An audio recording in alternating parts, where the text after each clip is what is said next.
My name is Angelina Gaff. I'm applying to California Baptist University's BSN program for fall of 2021. When I think of what it means to be a nurse, two words come to mind, and that is selfless and strong. And I believe that every nurse in this world can be characterized as those two, and that is something I have greatly admired since I was a little girl, specifically the age of 6, when I decided that I wanted to become a nurse when I grew up. At the age of 7, I was able to understand and get more of an insight of what it meant to be a nurse through my mother's stories of her job.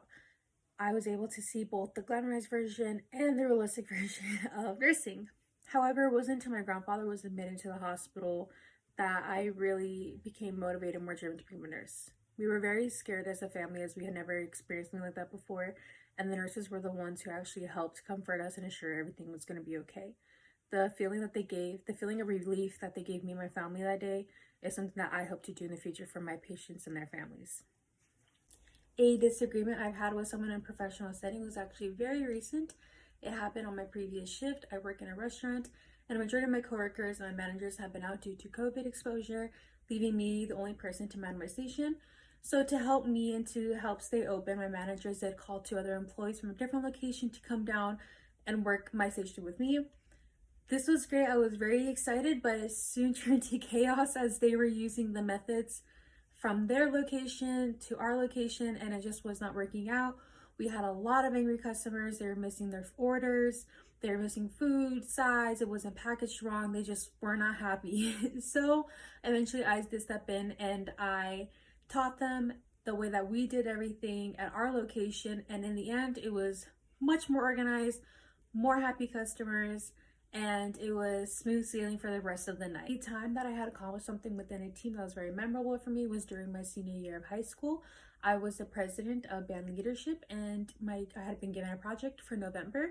We were hosting an exhibition of championships, which meant that the other marching bands from the other high schools in the city would come to our school and they would perform their shows.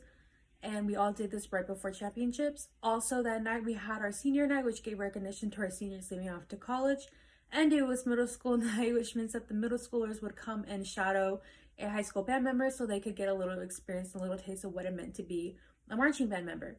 I had many months to prepare for this, and I had to work alongside my band director, parents, as well as my fellow band people.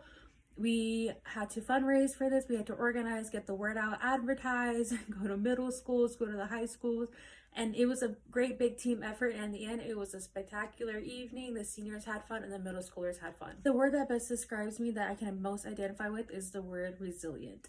I have been through a lot of rejection of my life, whether I didn't make a certain sports team, I wasn't chosen for a specific club member name or leadership position, but nonetheless, after being faced with rejection, I would always step back, reevaluate, and redirect myself and start again.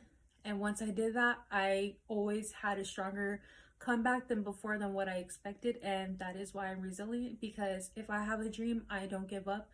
I just simply reevaluate and keep on moving. Thank you so much for watching my interview. I hope to see you in the fall of 2021. Lance up.